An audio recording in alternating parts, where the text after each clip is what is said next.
Hello everyone, I am your moral science teacher of grade 1. I wish everyone is fine. Today we are going to learn the topic Unity is Strength and the story The Three Bulls. Last class we were talking about what is unity and what is strength.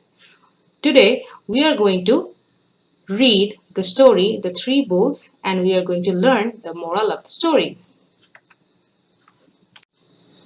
Let's read the story The Three Bulls.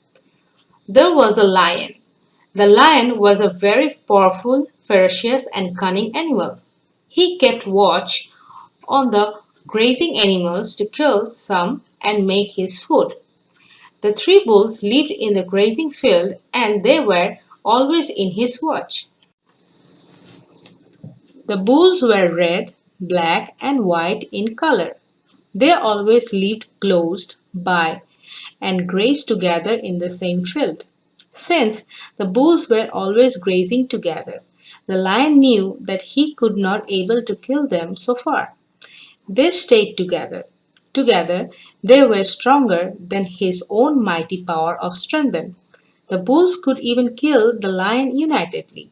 He therefore waited for a time when the bulls were separated.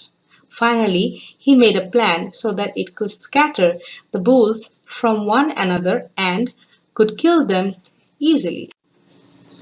How did the lion make his plan a success?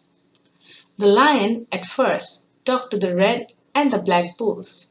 He convinced them that because of the shiny skin of the white bull, they would easily be detected by other lions living in the same forest. They must kill the white bull for their own protection. The two bulls listened to the lion and left the white bull graze separately. Then Lion had chance to kill the white bull lonely grazing in the field. In the same way, he separated the remaining two bulls from each other and successfully killed them. In this way, he succeeded in his plan, killing the bulls. The consequence. Like this way, the lion killed the red bull and the black bull one after the other. The moral of the story. The lion succeeded breaking the unity of the bulls. Second, it was then an easy work for the lion to attack and kill the bulls one at a time. Third, united we stand strong, divided we fall. This is our end of the story and the lesson. I hope you have enjoyed and understood everything. Goodbye and take care.